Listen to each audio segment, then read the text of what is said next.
Namaste. Welcome to another edition of Navimash podcast. So this is our third session for this Sunday, and we are going to continue our session that we had regarding the book that we are reading, Neil Postman's book on Technocracy.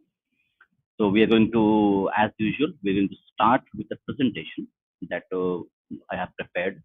So today we are going to read the chapter two of the book From Tools to Technocracy. So before we go ahead and read the book, what we're going to do is we are going to go through the presentation. So let me just load the presentation.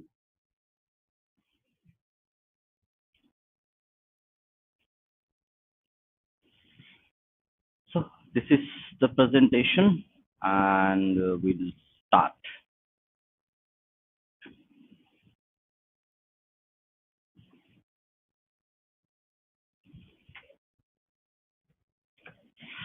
Technological evolution, tool using cultures. So in the chapter 2, we're going to read about the tool using cultures and how tools have shaped human civilization. So in tool using cultures, technology serves limited functions without altering social structures or belief systems, allowing for the maintenance of traditional values. Tools are designed to solve specific problems, enhancing productivity while keeping the broader cultural context intact. Transition to technocracy. So, what is a technocracy? We're going to discuss this, the technocracy part. The transition to technocracy marks a pivotal shift where technology begins to influence thought and culture significantly. Traditional systems and ideologies face competition from technological solutions, altering societal norms and values as re- as reliance on technology. Okay, values as reliance on technical efficiency increases. Artist to artifact. Rise of Technopolis. In Technopolis, technology achieves sovereignty, dominating social institutions and dictating national life. This dominance raises concerns about the loss of autonomy as societies become increasingly dependent on technology for decision making and social interactions. Implications of technological evolution. The evolution from tools to technopolis indicates the profound implications on culture, ethics, and human relations. As technology grows in influence, it challenges and reshapes our understanding of community, authority, and meaning in everyday life.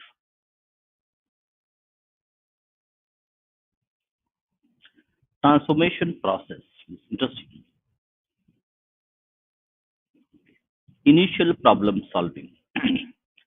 Initially, serve specific technologies serve specific problems, functioning as tools to address practical needs without altering our worldview. This basic reliance on tools allows societies to maintain their cultural narratives while innovating problem solving capabilities. So we can see here how the first Motorola phone, the mobile phone, how big and bulky it was, and now we are using touchscreen phones. Reshaping thinking patterns. As technological advancements progress, they begin to reshape cultural values and cognitive frameworks. Society transitions from using tools for efficiency to adopting technologies that dictate new modes of thought and interactions, thus altering established traditions. And that we see with now social media consumption, use of mobile phones and computers, and also on gaming culture. Invisibility of technology. In advanced technocracies, technology becomes nearly invisible as it blends seamlessly into everyday life and perceptions. Individuals often overlook the profound influence of technology, resulting in a detachment from the critical examination of its roles and effects on society.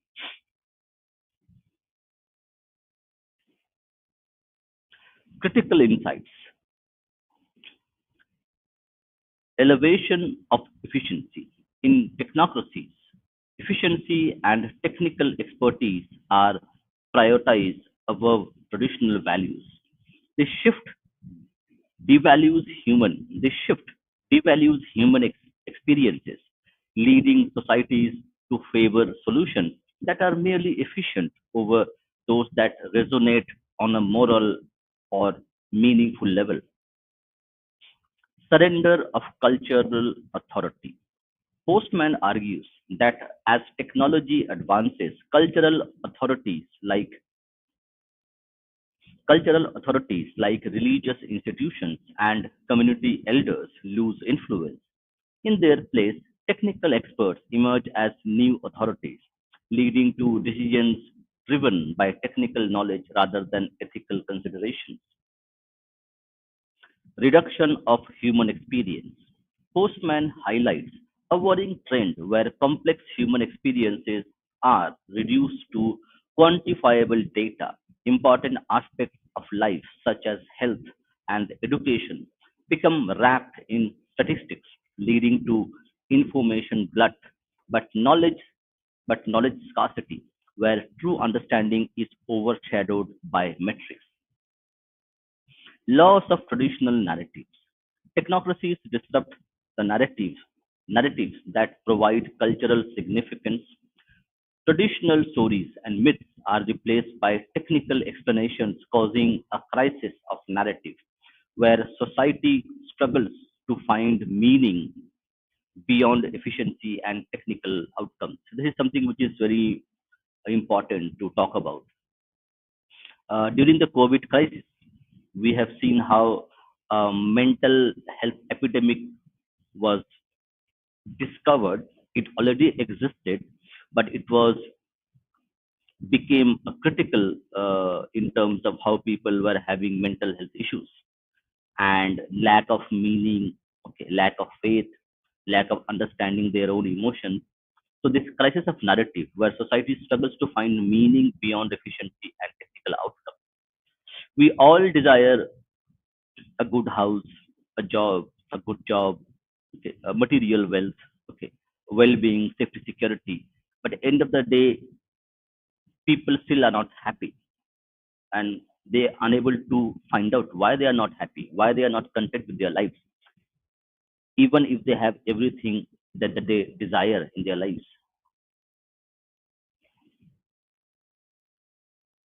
Contemporary relevance. Impact of social media. Social media platforms have transformed relationships by quantifying interactions through metrics like likes and followers. This prioritization of engagement often creates an illusion of community while lacking genuine connection, echoing Postman's concerns about technology replacing meaningful communication. Influence of artificial intelligence. AI increasingly governs decision making across various sectors, from hiring to judicial sentencing. These systems often operate on statistical patterns, sidelining moral considerations, which align with Postman's critique about transferring authority from human judgment to technical expertise. Database governance. Modern governance relies heavily on data analytics to inform policy decisions. This approach risks reducing complex social dynamics to mere metrics, potentially overlooking critical human aspects. An aspect of Postman's caution against quantifying everything. How do you quantify love? Can you quantify invisibility of technology? Technologies such as smartphones and algorithms have become so ingrained in daily life that their influence often goes unnoticed. The invisibility limits our ability to critically evaluate technological impacts, reinforcing Postman's argument regarding the normalizing effect of pervasive tech. The attention economy. The concept of attention economy illustrates how information saturation competes for our focus, aligning with Postman's prediction of a culture overwhelmed by data, yet lacking in wisdom. This fragmentation poses challenges for deep thought and meaningful engagement, critical issues in today's digital age. This is the end of presentation. Uh, Hope people liked it. Yes, Saptorsi. This book, we already read the book, correct? In our previous interactions. So now I am going to now load the book itself, and then we are going to read the book. Let me just prep the book here.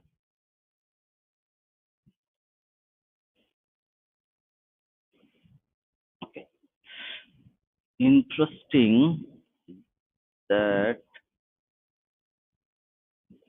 Okay, I need to get the book again to a different browser because this is not showing up here.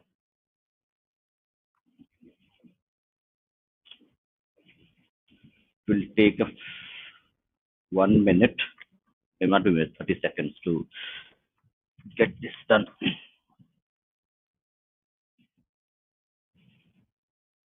Yeah, it is now loading.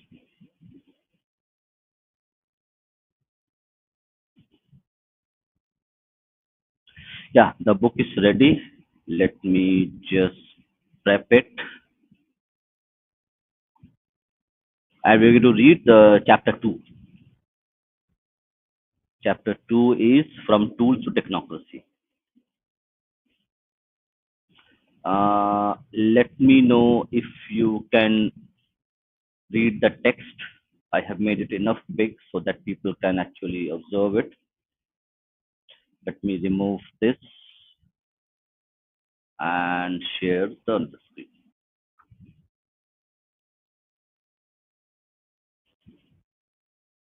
Yes, so the text is visible, should be visible. Okay. From Tools to Technocracy, Chapter 2 of our reading.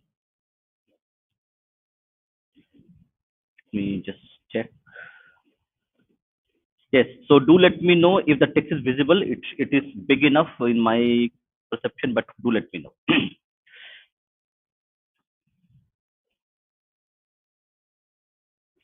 Among the famous aphorisms from the troublesome pen of Karl Marx is his remark in the poverty of philosophy that the handloom gives you society with the feudal lord, the steam mill society with the industrial capitalist. As far as I know, Marx did not say which technology give us the technocrat, and I am certain his vision did not include the emergence of the technopolist. So technopolist here is like you have feudal lords who would have a lot of land, and land was a very valuable commodity, and by owning land you would gain power. In the same way, in the industrial age, people who are industrialists, who are doing business, who own a lot of businesses and have a lot of financial power, they become the elites. So you have feudal lords. By virtue of their land holding, they would become elites. In the industrial age, you have capitalist business people who would have a lot of money, and that money would give them the privilege, because they become the elites of the society. In a technological society where technology rules, you have people who own and manage technology. Like we are I think at the cusp of this age of technological dominance, where we see algorithms, social media, AI, cloud computing, a lot of things are there. So a lot of things are being centralized, and only few people control it. So now they are called technopolists. Nonetheless, the remark is useful. Marx understood well that apart from their economic implications, technologies create the ways in which people perceive reality, and such such ways are the key to understanding diverse forms of social and mental life. In the German ideology, he says, express individuals express their life so they are, which sounds as much like Marshall McLuhan or, for that matter, Thomas as it is possible to sound. Indeed, toward the end of that book, Marx includes a remarkable paragraph that would be entirely at home in McLuhan's understanding media. Is Achilles possible? So Achilles is kind of a god in ancient, I think Greece or Rome. I don't remember. So is Achilles possible? He asks. When power, when powder and okay, when powder and shot have been invented, example, a very good. Uh, they have an analogy. Is Achilles possible? He asked. When powder and shot have been invented, and it is the Iliad. It is the Iliad possible. It Iliad. Iliad again is I think it's called Mahakavya. Okay, so not sure about how do you call it. Okay, so it's a kind of a great literature. So you have Achilles, a hero, a human hero. Okay, now you have, and is Iliad the greatest poem ever written in Western country possible at all when the printing press and even printing machines exist? Very interesting question. We actually, if you remember our previous team, we had talked about the story of Thomas. So very pertinent question are being asked here. In McLuhan's understanding media, is Achilles possible? He asked, when powder and shot have been invented. So if you have gunpowder and guns there, then do you have a warrior like Achilles even existing? And is Iliad possible at all when the printing press, Iliad is a poem, it's a oral poem, at all when the printing press and even printing machines exist? It is not inevitable that that with the emergence of the press, the signing and the telling and the muse case, that is, the conditions for epic poetry disappear. Interesting. It hasn't disappeared that much, but at that time he had concerns about it. By connecting technological conditions to symbolic life and psychic habits, Marx was doing nothing unusual. Before him, scholars found it useful to invent taxonomies of culture based on the technological character of an age. And they do it still, for the practice is something of a persistent scholarly industry. We think at once, we think at once of the best known classifications, the Stone Age, the Bronze Age, the Iron Age. So it's a the term is technology, the Steel Age. We speak easily of the Industrial Revolution, a term popularized by Arnold uh, Toynbee, and more recently of the Post-Industrial Revolution, so named by Daniel Bell. Daniel Bell is again a very famous person. Oswald Spengler Oswald Spengler wrote of the age of machine techniques. Interesting. I haven't read this book. Oswald Spengler wrote of the age of machine techniques, and C.S. Pierce called the 19th century the railway age. Again, a technology. Louis Mumford, looking at matters from a longer perspective, gave us gave us the Eotonic, the Paleotechnic, and the Neotechnic ages. Oh, interesting. I haven't heard these terms yet. With equally telescopic perspective, Jose Ortega Jose Ortega Gasset wrote of three stages in the development of technology: the age of technology of chance, the age of technology of artisan, the age of technology of the technician. Very interesting. Walter Ong has written about oral cultures, chiropractic, chiropractic cultures, typographic, typographic cultures, and electronic cultures. Interesting. McLuhan himself introduced the phrase the age of Gutenberg, which he believed is now replaced by the age of electronic communications. I find it necessary for the purpose of clarifying our present situation and indicating what dangers lie ahead to create still another taxonomy. Taxonomy is classifications. Cultures may be classified into three types. This is very interesting. Okay, this is something that is very important part. We need to read this very carefully. Let me see. There are no comments. Go ahead, no problem. So this is very important. Cultures may be classified into three types: tool using cultures, tech, technocracies, and technopolies. Now, what they are. At the present time, each type may be found somewhere on the planet. Interesting. All three exist at the same time. Although the first is rapidly disappearing, we must travel to exotic places to find a tool using culture. If we do, it is it is well. If we do, it is well well to go. Okay, it's well to go armed with the knowledge that until the 17th century, all cultures tool users. Okay, so until the 17th century, all cultures were tool users. There was, of course, considering considerable variations from one culture to another in the tools that were available. Some had only spears and cooking utensils.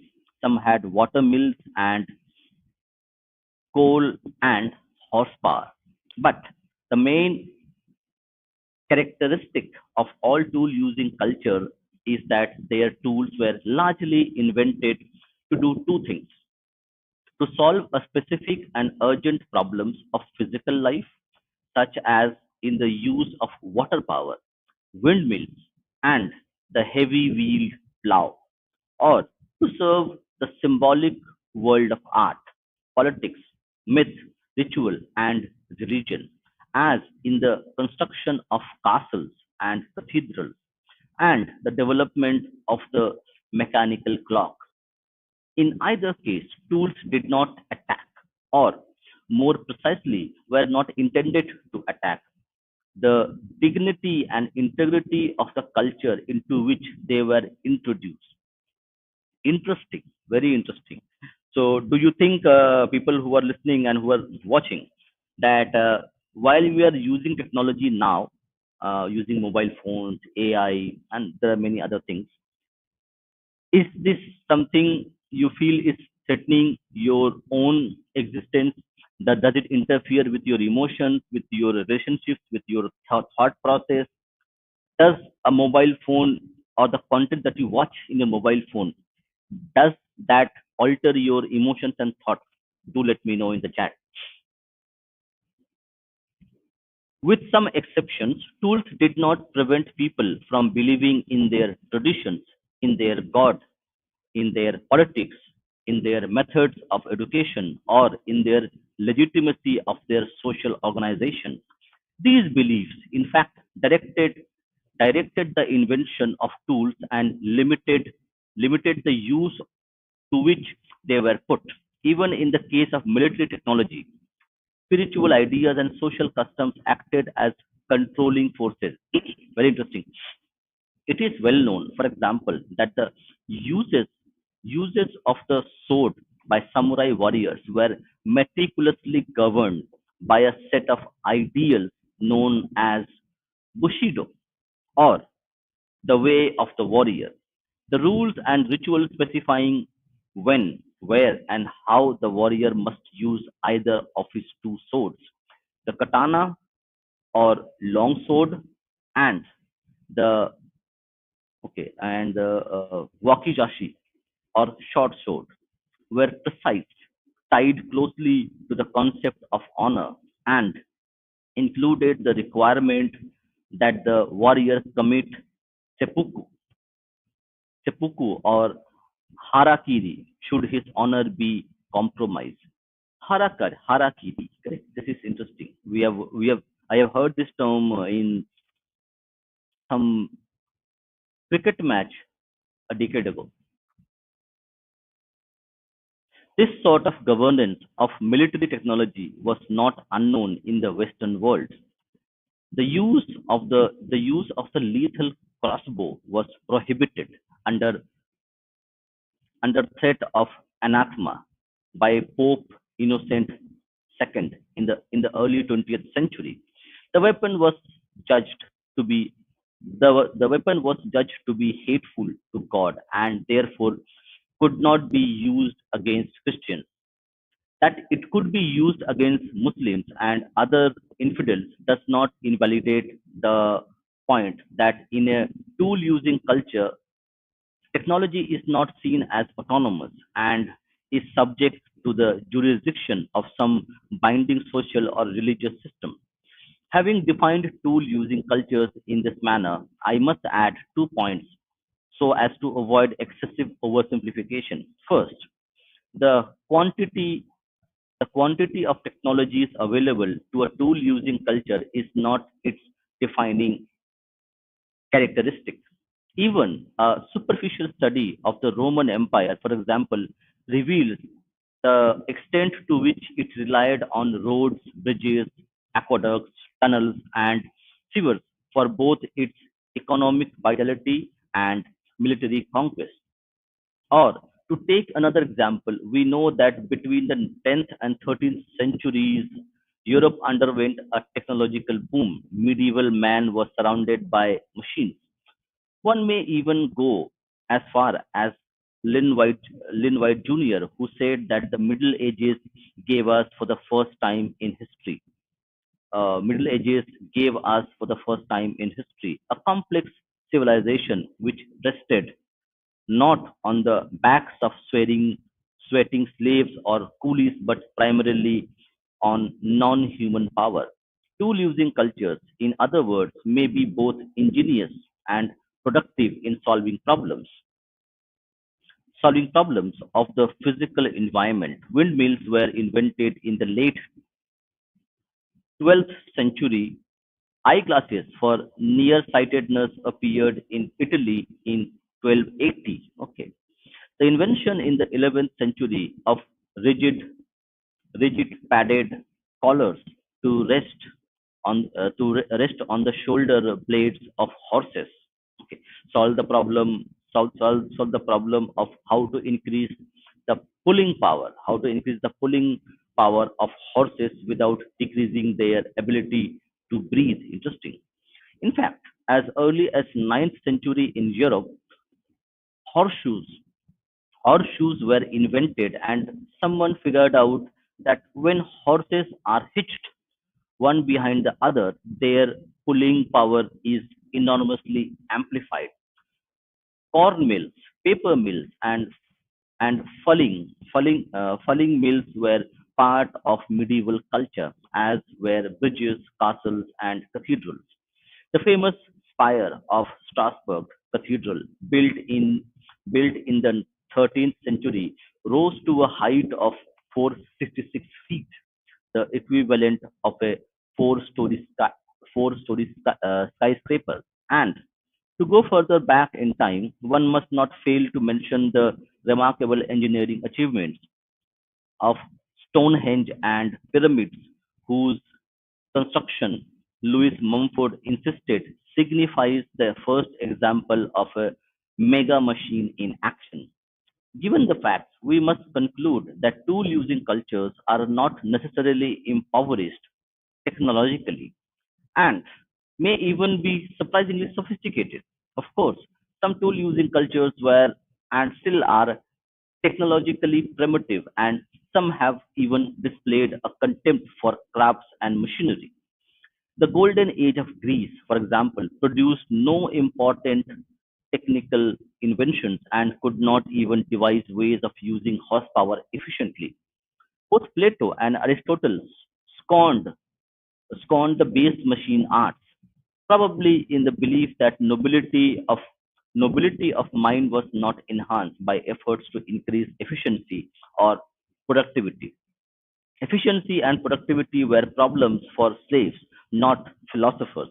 We find a somewhat similar view in the Bible, which is the longest and most detailed account of an ancient tool using culture we have. In Deuteronomy, no less an authority than God Himself says, "Cursed be the man who makes a graven or molten image, an, an abomination to the Lord, a thing made by the hands of a craftsman, and sets it up in a secret." Tool using cultures then may have many tools or few, may be enthusiastic about tools or contemptuous. The name tool using culture derives from relationship in a given culture between tools and the belief system or ideology. The tools are not intruders. They are integrated into the culture in ways that do not pose significant contradictions to its worldview.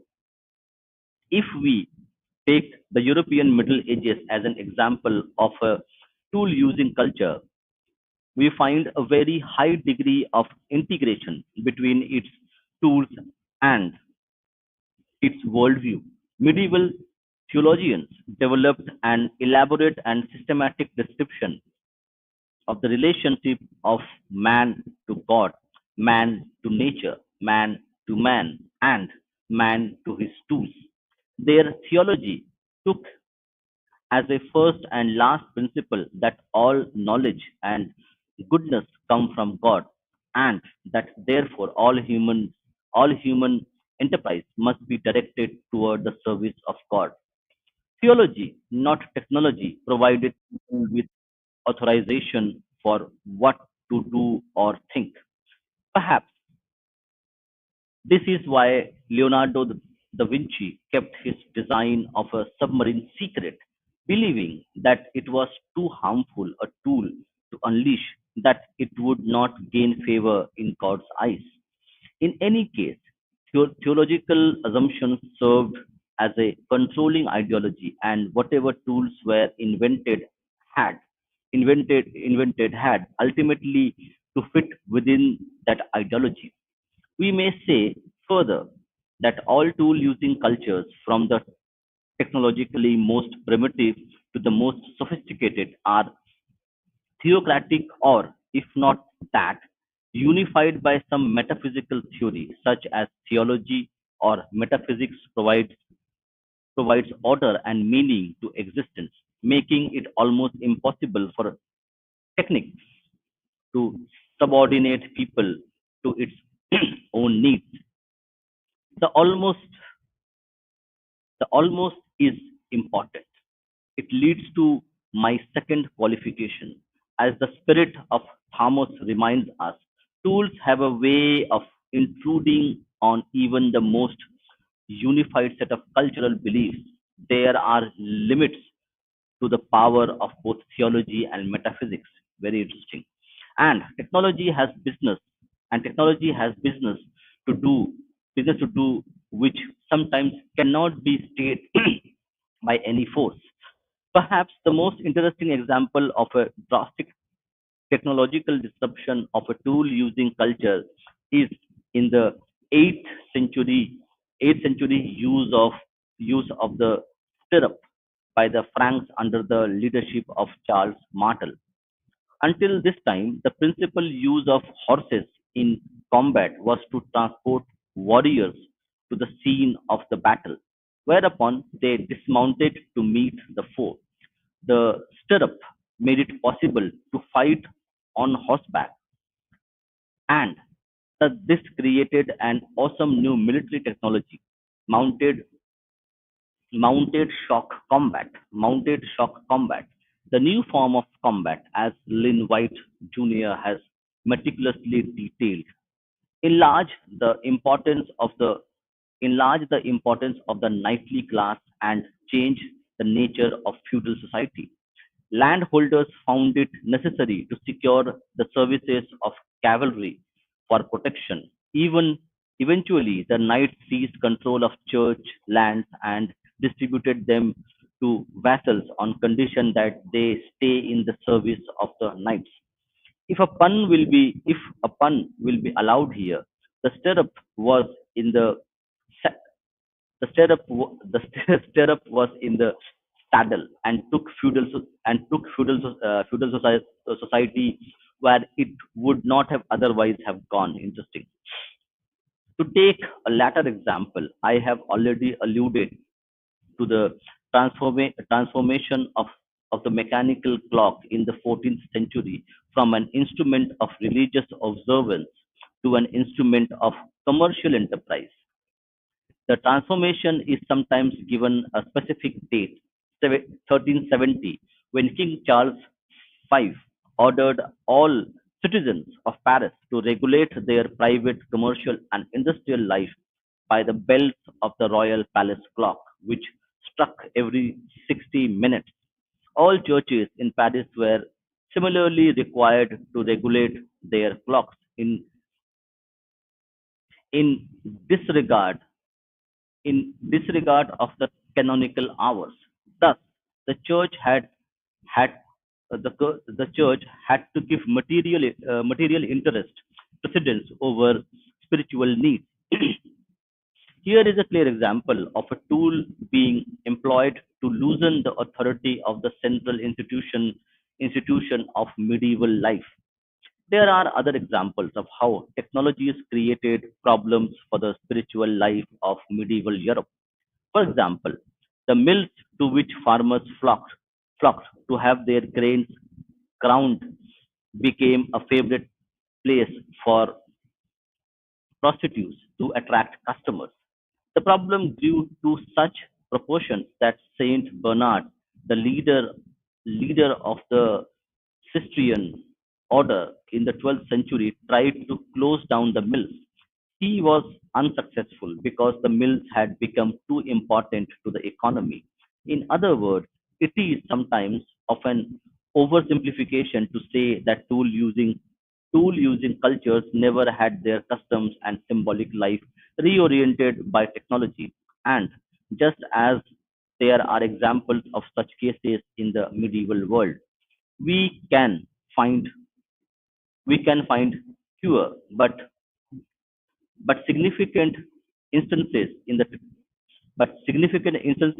technological primitive societies of tools attacking the supremacy of custom, religion, and metaphysics. Egbert de, Egbert de Vries, a Dutch sociologist, has told how the introduction of matches to an African tribe altered their sexual habits. Members of this community believed in necessary to start a new fire in the fireplace after each act of sexual intercourse. This custom meant that each act of intercourse was something of a public event. Since when it was completed, someone had to go to a neighboring hut to bring back a burning stick with which to start a fresh fire. Under such conditions, adultery was difficult to conceive, which is conceivably why the custom originated in the first place. Very interesting. Okay, let me see. Okay, Jay Shri Ram. Okay, if people want to join, because this is a very interesting chapter we are reading, and There are a lot of, if you have anything to discuss, you can join and share your opinions, because I think what we have read so far, it creates a lot of doubts in our mind as well, that in which age we are living, and how technology is creeping up, how technology is shaping our thoughts, shaping our life in so many ways. And although the book is pretty old, but it's quite relevant where we are now at the cusp of the digital AI age. So if you want to join, you can join. That's first. Since okay, the, okay, no, this is first. The introduction of matches changed all this. It became possible to light a new fire without going to a neighbor's hut, and thus, in a flash, so to speak, a long-standing tradition was consumed in reporting in reporting on the various findings. Alvin Toffler raises several intriguing questions. Did matches result in a shift in values? Was adultery less or more frowned upon as a result? By facilitating the privacy of a sexual intercourse, did matches alter the valuation placed upon it? We can be sure. We can be sure that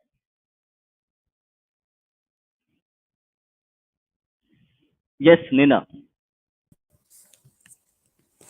Hello, can you hear me? Yes, I can hear you. Go ahead. Yeah, I just joined in between. So, yeah, Mhm. you can continue reading. I'll interject if I have any thoughts in between. Sure, sure. Thank you. Thank you. No problem.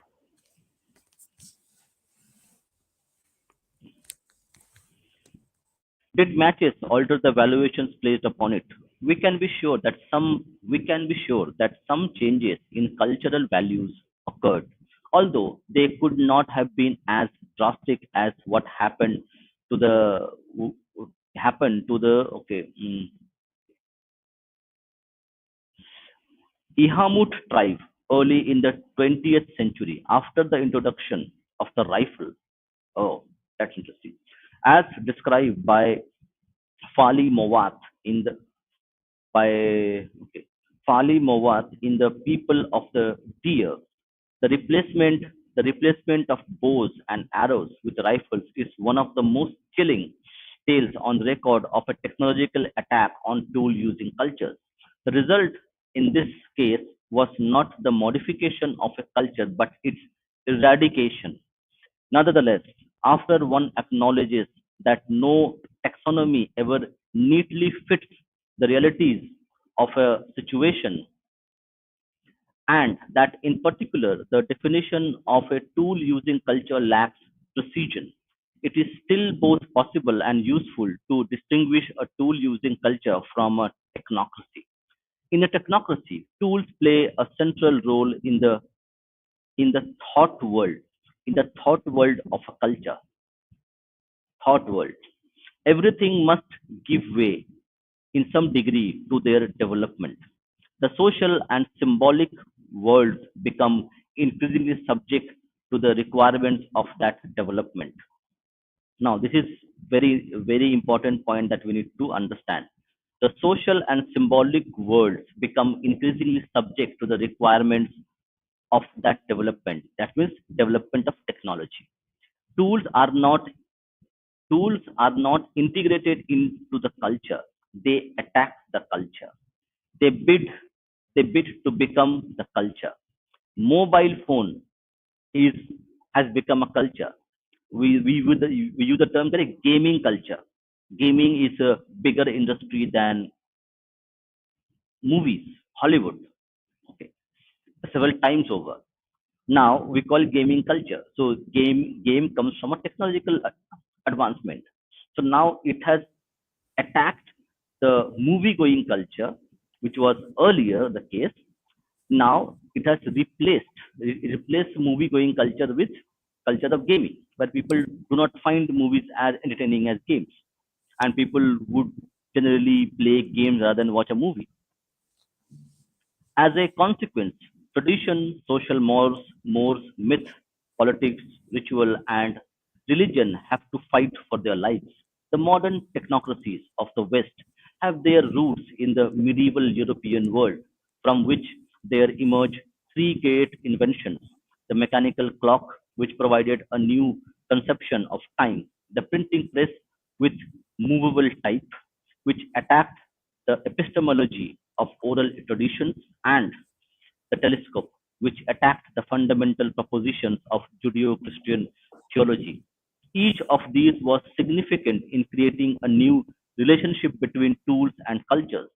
But since it is permissible to say that that among faith, hope, and charity, the last is most important. I shall venture to say that among the clock, the press, and the telescope, the last is also the most important, the telescope. To be more exact, since Copernicus, Tycho Brahe, and to some extent Kepler did their work without benefit of telescope, somewhat cruder instruments of observation than the telescope allowed men to see, measure, and speculate about the heavens in ways that had not been possible before. But the refinements of the telescope made their knowledge so precise that there there followed there followed a collapse, if one may say it this way, of the moral center of gravity in the West. That moral center had allowed people to believe that the earth was a stable center of the universe, and therefore that humankind was a special interest to God. After Copernicus, Kepler, and especially Galileo, the earth became a lonely wanderer in an obscure galaxy in some hidden corner of the universe, and this left the western world to wonder if God had any interest in us at all. Although John Milton was only an infant when Galileo's Messenger from the Stars was printed in 1610, he was able he was uh, he was able years later to describe the psychic dissolution of an unfathomable universe that Galileo's telescope vision thrust upon an unprepared theology. In Paradise Lost, Milton wrote, before his eyes in sudden view appear the secrets of the hoary deep, a dark, illim- uh, okay, illimitable ocean without bound, without dimension. Truly a paradise lost, but it was not Galileo's intention, neither was it Copernicus or Kepler's, to, to so disarm their culture. These were medieval men who, like Gutenberg before them, had no wish to damage the spiritual foundations of their world. Copernicus, for example, was a doctor of canon law, having been elected a canon of Fraunburg Cathedral. Although he never took a medical degree, he studied medicine, was private physician to his uncle, and among many people was better known as a physician than as an astronomer. He published only one scientific work on the revolutions of the heavenly spheres, the first completed copy arriving from the printer only a few hours before his death. At the age of 70, on May 24th, 1543, he had delayed publishing his heliocentric theory for 30 years, largely because he believed it to be unsound, not because he feared retribution from the church. In fact, his book was not placed on the index until 73 years after it was published, and then only for a short time. Galileo's trial did not take place until 90 years after Copernicus' death. In 1543, scholars and philosophers had no reason to fear persecution for their ideas so long as they did not directly challenge the authority of the church, which Copernicus had no wish to do. So The authorship of the preface to his work is in dispute. The preface clearly indicates that his ideas are to be taken as hypotheses and that his hypothesis needs to be true or even probable. We can be sure that Copernicus believed that the Earth really moved, but he did not believe that either the Earth or the planets moved in the manner described in his system, which he understood to be consist of geometric fictions. And he did not even believe that his work undermined the supremacy of theology. It is true that Martin Luther called Copernicus a fool who went against Holy Writ, but Copernicus did not think he had done so, which proves, I suppose, that Luther saw more deeply than Copernicus. Kepler is a somewhat similar story. Born in 1571, he began his career by publishing astrological calendars and ended it as court astrologer to the Duke of Wallenstein. Although he was famous for his service as an astrologer, we must credit him with believing that astrology can do enormous harm to a monarch if a clever astrologer exploits his human human cruelty. Kepler wished astrology to be kept out of sight of all heads of state, a precaution that in recent years has not always been taken. His mother was accused of being a witch, and although Kepler did not believe this specific charge, he would probably not have denied categorically the existence of witches. He spent a great deal of his time corresponding with scholars on questions concerning chronology in the age of Christ and his theory that Jesus was actually born on 4th or 5th BC is generally accepted today. In other words, Kepler was very much a man of his time. Medieval medieval through and through, except for one thing. He believed that theology and science should be kept separate, and, in particular, that angels, spirits, and, and the opinions of saints should be banished from cosmology. In his New Astronomy, he wrote, now as regards the opinion of the saints about these matters of nature, I answer in one word that in theology, the weight of authority, but in philosophy, the weight of reason alone is valid. After reviewing what various saints had said about the earth, Kepler concluded, but to me, more sacred than all these is truth. When I, with all respect for the doctors of the church, demonstrate from philosophy that earth is round, circumhabited, circumhabited by antipodes of a most insignificant smallness and swift wanderer among the stars. Interesting. In expressing this idea, Kepler was taking the first significant step toward the conception of a technocracy. Interesting.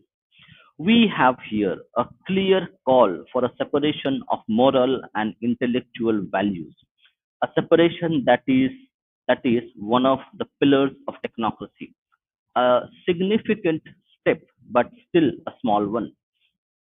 No one before Kepler had asked why planets travel at variable rates. Kepler's answer was that it must be a force emanating from the sun. But this answer still had room, room in it for God. In a famous letter sent to his colleague Maes, uh, Maestlin, Kepler wrote, the sun in the middle of the moving stars, himself at rest and yet the source of motion, carries the image of God, the Father and Creator. He distributes his motive force through a medium which contains the moving bodies, even as the Father creates through the Holy Ghost. Kepler was a Lutheran, and although he was eventually excommunicated from his own church, he remained a man of sincere religious conviction to the end. He was, for example, dissatisfied with his discovery of the elliptical orbits of planets, believing that an ellipse had nothing to recommend in the eyes of the god. To be sure, Kepler, building on the work of Copernicus, was creating something new in which truth was not required to gain favor in God's eyes. But it was not altogether clear to him exactly what his work would lead to. It remained, it remained for Galileo to make visible the unresolvable contradictions between science and theology, that is, between intellectual and moral points of view. Galileo did not invent the telescope, although he did not always object to the attribution.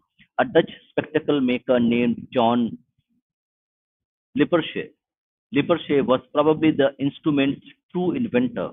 At, at any rate, he was the first to claim a license for its manufacture in 1608. It might also be worth remarking here that the famous experiments of dropping cannonballs from the Tower of Pisa was not only not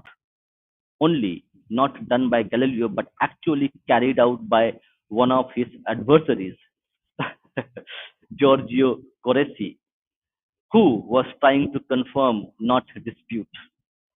Aristotle's opinion, confirm, not dispute. Aristotle's opinion that larger bodies fall more quickly than smaller ones.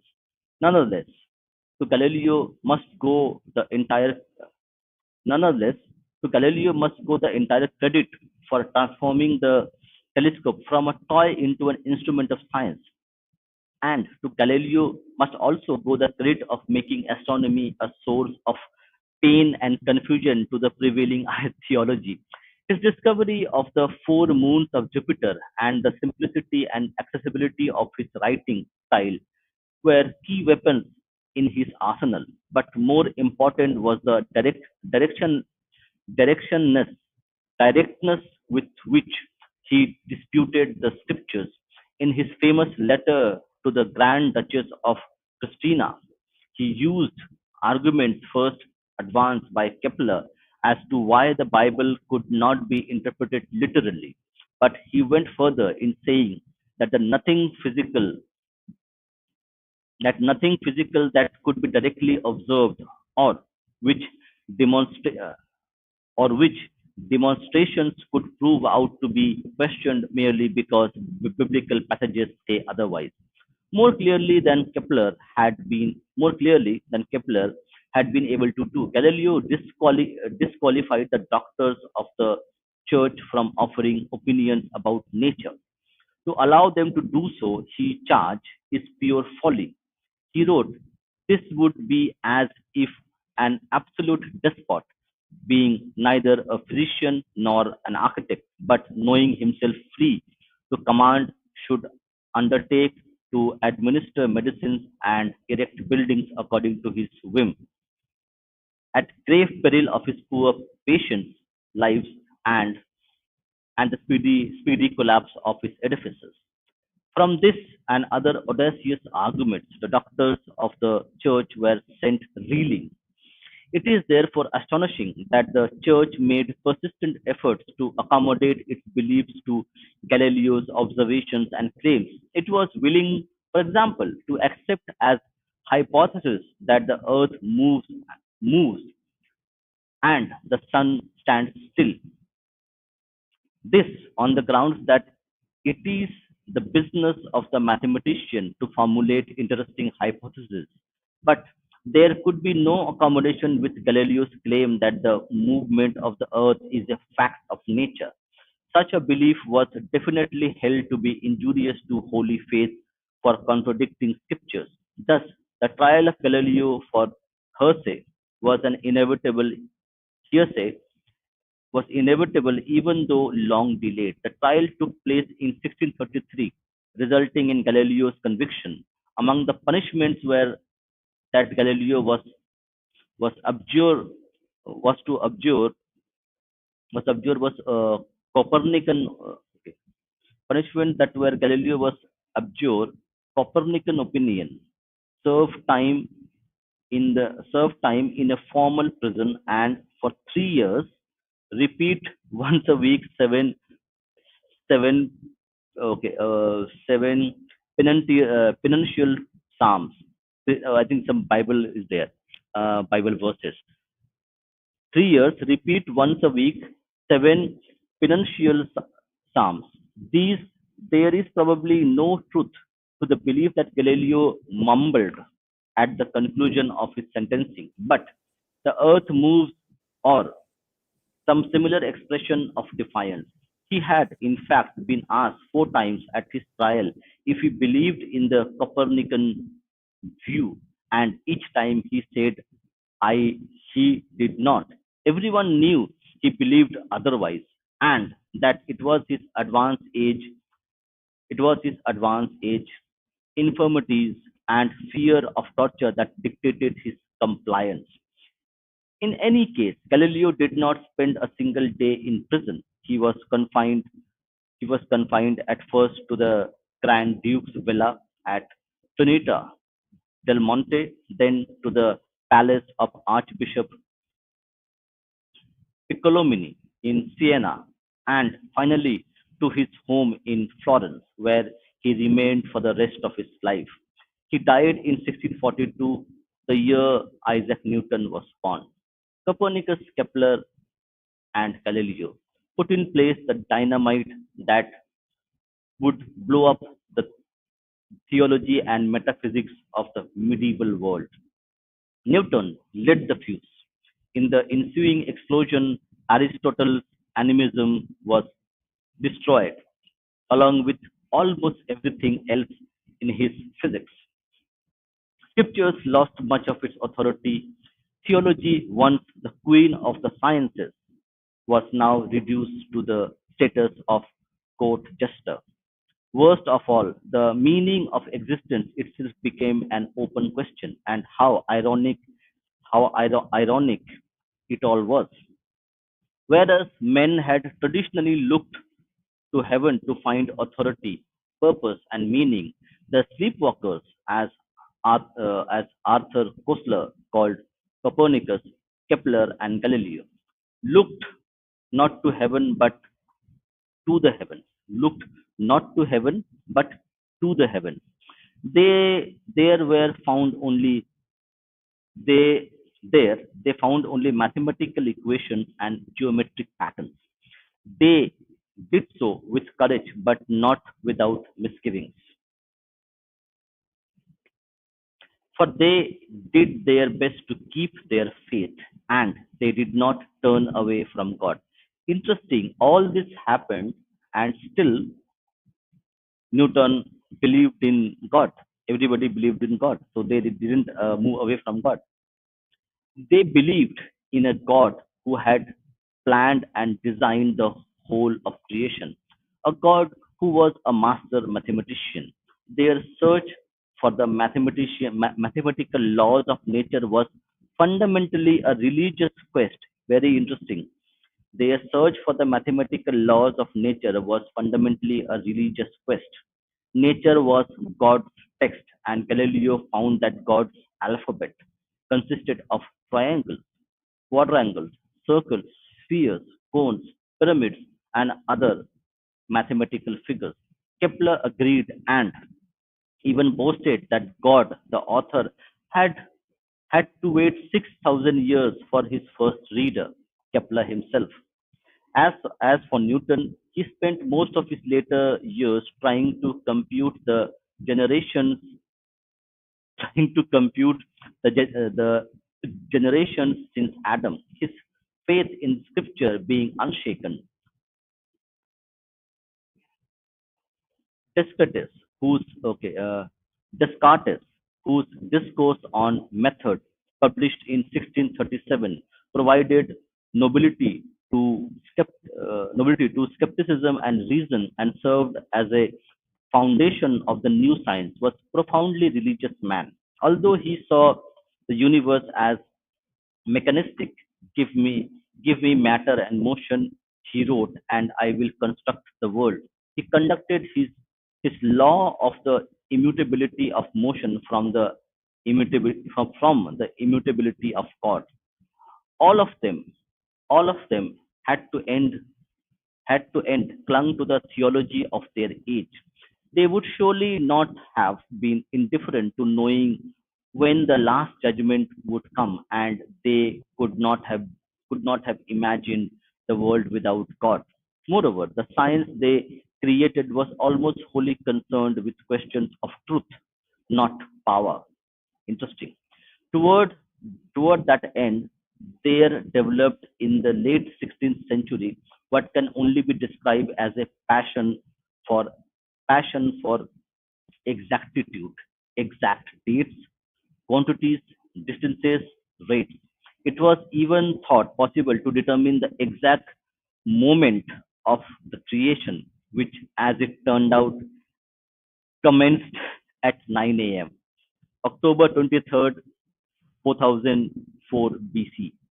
The, these were men who thought of philosophy, which is what they called science, as the Greeks did, believing that the true object of investigating nature is speculative, stat, speculative stat, uh, satisfaction.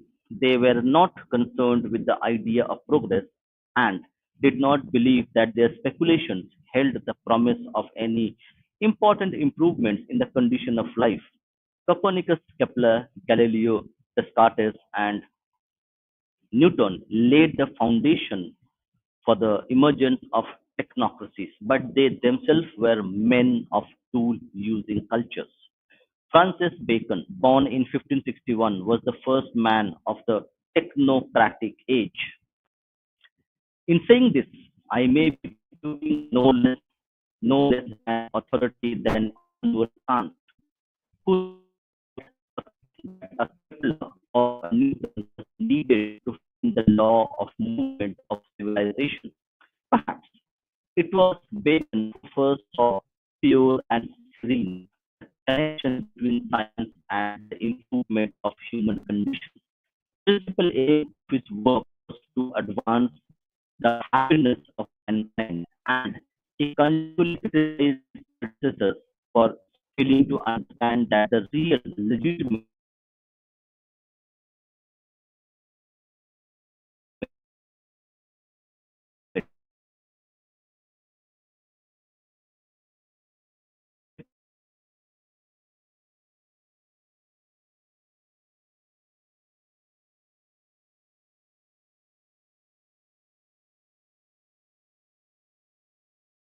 in this utilitarian view of knowledge, Bacon was the chief architect of a new edifice of thought in which in which resignation resignation was cast out and God assigned to a special room.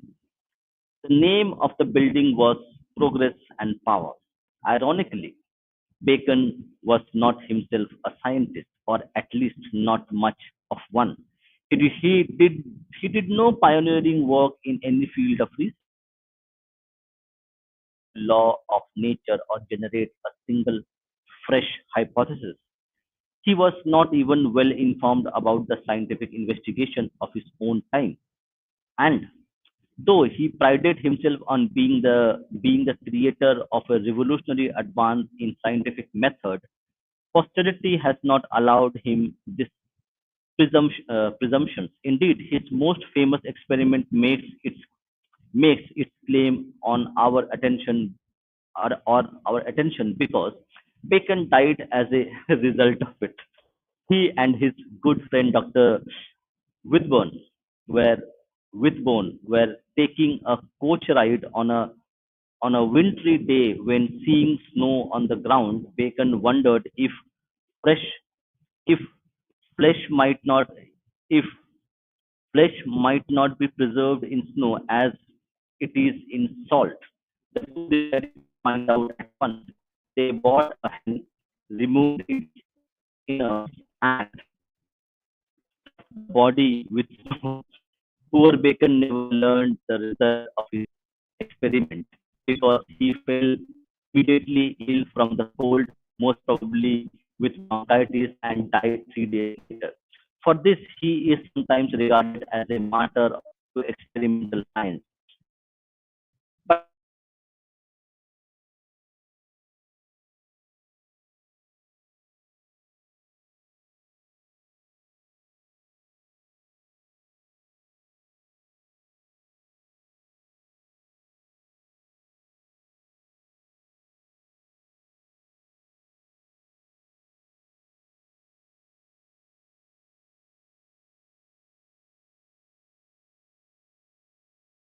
It is well to observe the it is well to observe the force and effect and consequences of discoveries. There are to be they These are to be seen nowhere more conspicuously than those three which were unknown to the ancients and of which the origin, though recent, is obscure, namely printing, gunpowder, and the magnet. Whole face of whole whole face and state of things throughout the world. The first in literature, the second in warfare, the third in navigation. Whence have whence have followed innumerable whence have followed innumerable changes, in so much that no empire, no sect, no star seem to have exerted greater power and influence in human affairs than these changes. In this passage, we can detect some of Bacon's virtues and the source of his great influence. Here is no sleepwalker. He knows full well what technology does to culture and places places technological development at the center of his reader's attention. He writes with conviction and verve. He is, after all, among the world's great essayists. Bacon was a master propagandist who knew well the history of science but saw science not as a record of speculative opinion but as the record of what those opinions had enabled man to do. And he was ceaselessly energetic in trying to convey this idea to his countrymen, if not the world. In the in the first two books of Novum Organum, which consist of 182 aphorisms, Bacon sets out nothing less than a philosophy of science based on the axiom that the improvement of man's minds and improvement of his lot are one and the same thing. It is in this work that he denounces the infamous four idols which have kept man from gaining power over nature. Idols of the tribe, idols of the tribe, which leads us to believe our perceptions are the same as nature's facts.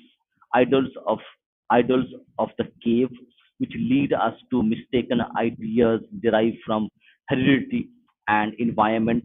Idols of marketplace, which leads us to be deluded by words, and idols of the theater, which leads us to the misleading dogmas of philosophers. To read Bacon today is to be constantly surprised at his modernity. We are never far from the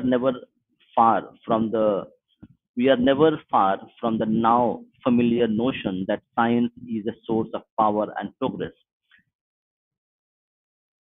In the advancement of learning, he even outlines the foundation of a college for inventors that sounds sounds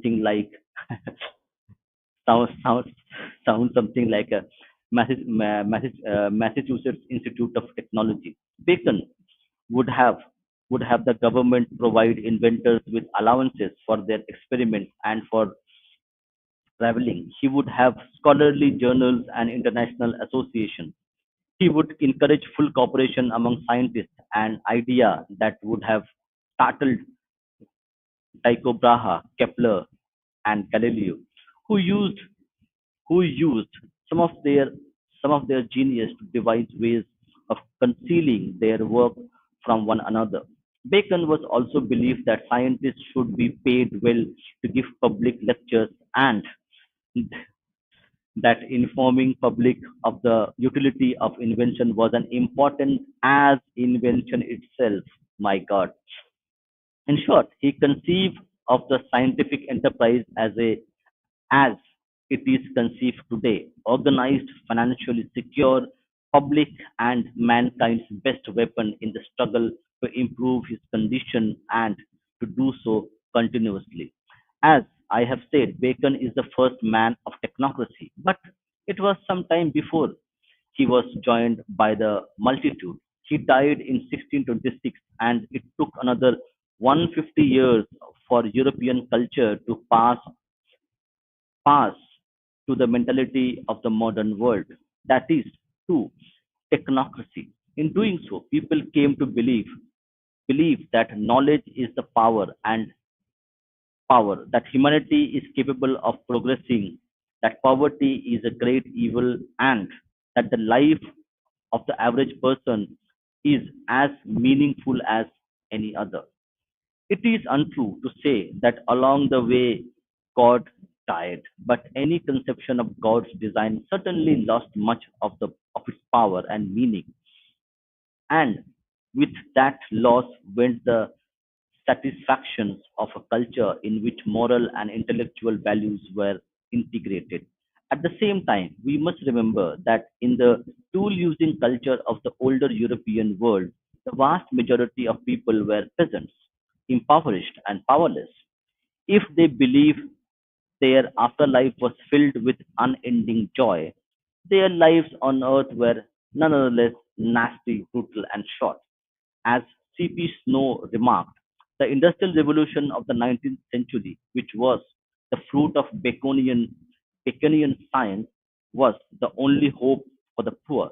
And if their true deity became their true deity became mechanism, as Thomas Carlyle said, it is probable that by then most people would not have traded their earthly existence for life in a godly, integrated tool using culture.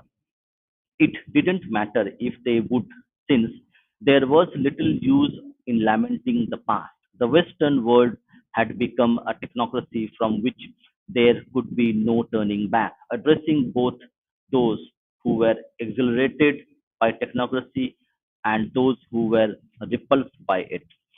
Stephen Vincent Bennett gave the only advice that made any sense. In John Brown's John Brown's body, he wrote, "If you at last must have, if you at last must have a word to say neither. In their way, it is a deadly magic and accused, accursed, nor it is blessed, but only it is here." This ends our reading for chapter 2. Okay, so we have done our reading. So, Nina, if you have to want to share something, you can go ahead and speak. I was thinking about how the author mentions how many of the um, what you can say the discoverers or the scientists of that time, the Hmm. most famous ones, they were actually religious men. He points out who were trying to Yes, yes, yes. reconcile this new discovery of reason, logic, science, and with No, no, no, no, no, no, no. See, if you again you can read it the fully. What they found during their experiments, during their the knowledge that they gained, correct? The church said yes, that the earth is center of the world and everything goes around it. They found that earth goes around as well. Okay. Now, that did not change their worldview that God doesn't exist. They just realign their belief that it is God's will that earth goes around and sun stays still. So yes, it did not affect their religious and spiritual worldview. They just realigned their worldview to actually accommodate God. So they will absolutely. find a way to accommodate God whatever findings they had. So they were not anti-religious persons in that way, and that is what is been shown. So the only They Francis were trying Bacon, to find reasons to support it through their religion only. exactly. So and correct, that's what we call is a confirmation bias in modern terms. Yes, yes. I believe that something exists. So now I will find ways to prove that point of view. So they believe God Yes. exists. If they find some other information, they will try to justify doing called correct mental just on it, mental gymnastics on it. So that would happen. Yeah, yeah. Got it. So that is the case. So I don't know how much you have heard of it. Okay, because one of the most takeaway and summary that I I read through the chapter as well previously as well. Okay, and also do the also the analysis part is that the author focused on something very specific, that even in the tool going culture, tool using culture, right, the impact of tools on our uh, thinking, our lives was in general minimal and also not very fast in terms of changing things around. As the author mentions himself, that although the tool using cultures, the tools did not disrupt their spiritual and daily lives as such, it did had an impact in terms of rice mill, windmill, and any other thing. It did. So nothing exists in actually what you would say. Nothing exists in 100%. If a tool is Yeah. being invented, maybe out of 100 tools, two tools will have an impact, and that may have a good or bad impact.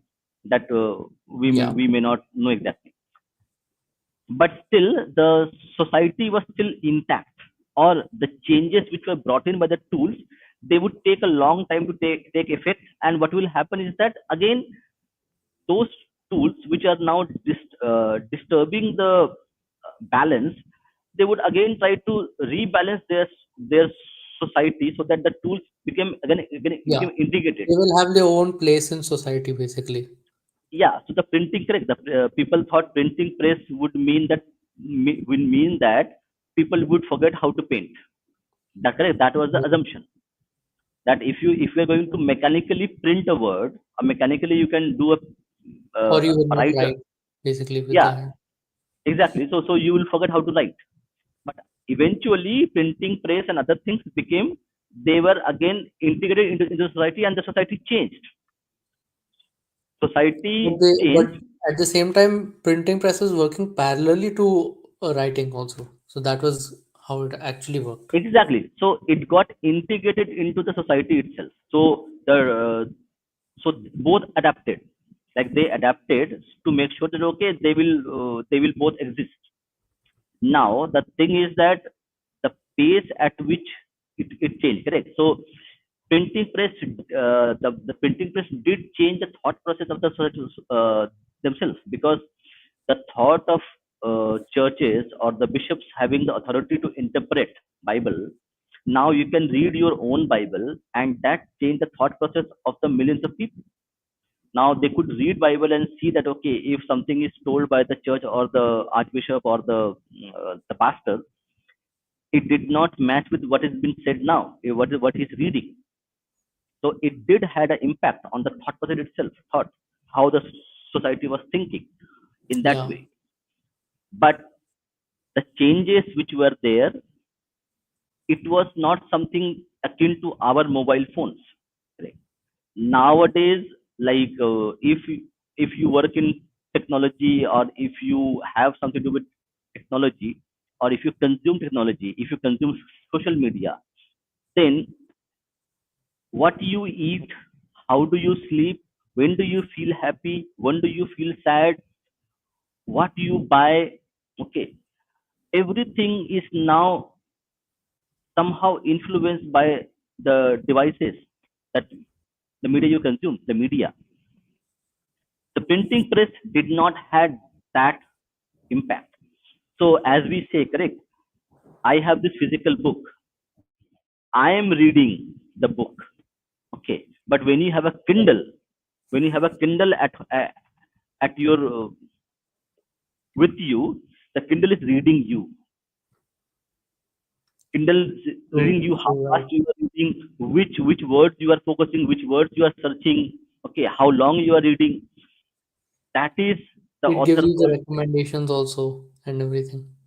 Exactly. So the author is telling about this called, why it's called technocracy, because technocracy is changing your changing who you are at a rapid pace, and it is an active component. I can choose. to read this book. I have to, and nobody's saying me, correct? Nobody's saying me, okay, you go and buy this book.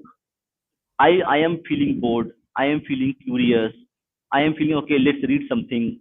So I will go and I will search somewhere, or I'll ask somebody which book I should read. They'll say, okay, you read this book. So somebody gave me. So it is my effort. It is my initiative to actually read the book. And even I will decide, okay, this book is about this something. Am I Do I want to read this book? Am I this interest actually interests me or not? Only then I will buy. Even a Yeah. friend says that, okay, you buy this specific book. I say, I don't read fiction in general. So I will not buy the book even if he recommends it.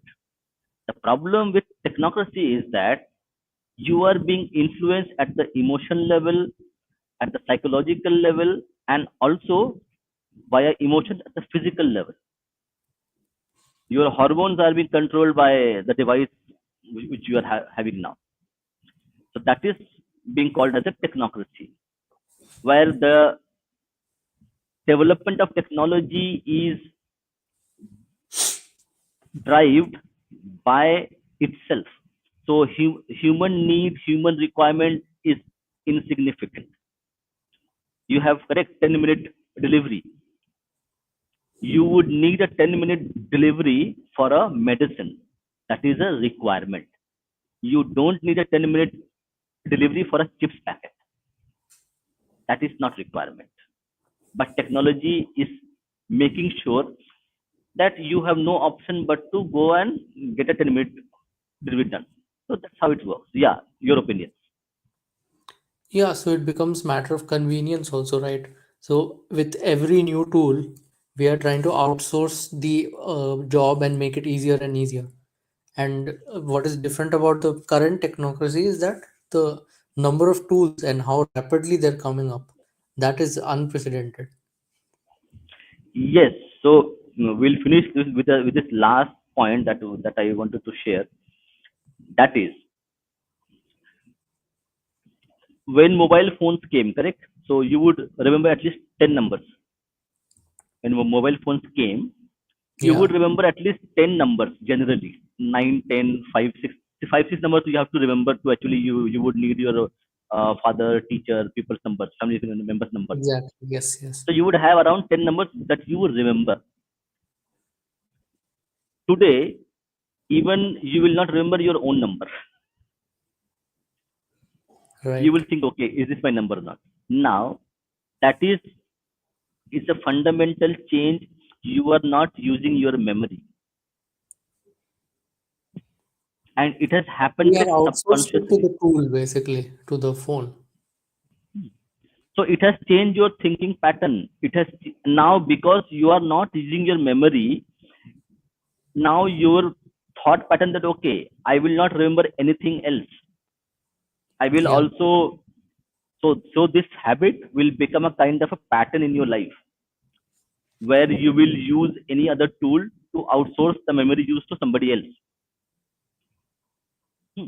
Like example, correct? You would not be like if you have a website, or if you have some note taking things. So rather than going and taking note, you will put it in the watch list. I will watch it later. yep, yeah. But if you didn't have the option of watch later option, you would watch it and take note and keep a note. So it's Yes. happening.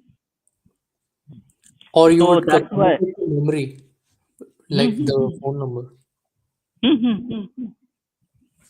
So phone number is the most like example which people understand of any generation. Like They will be able to. generation before, we were all using landlines and telephones. No, so that time Hmm. you had to remember the number or write it down at least. Yeah, yeah. You have Now to remember. You have to everything comes remember. into the phone itself. Exactly. Okay. So I think we are done. So we will be reading our next chapter next week.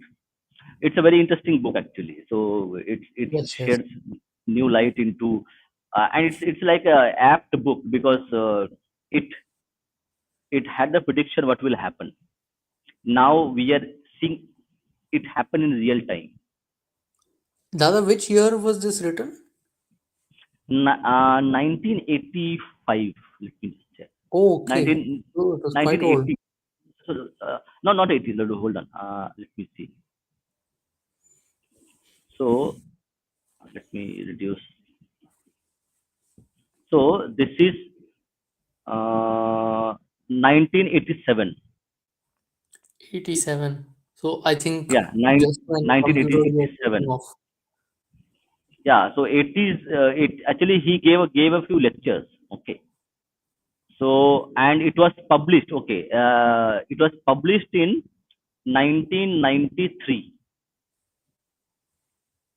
So these are let me just check. I think what has happened. Neil Postman is a pretty communication theorist. Okay, yeah. The book was published in 1992. First book was published in copyright 1992, and 92. So first vintage over book 30 edition years. is 1993. The first version was published, first edition, 1993. Got it. Got it. But he is That's talking around the about this for time a long time. when PCs and internet took off. Exactly. He talks about even like there's one more famous book of his that is Amazing Art to That. We will read that as Mm. well. So that has and also we'll be reading one more book called Jacques Ellul. Jacques Ellul's book on propaganda. That's also an interesting book. So Sure, we have sure. few playlists.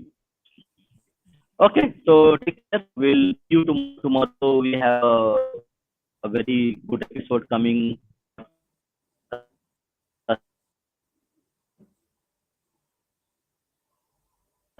coming on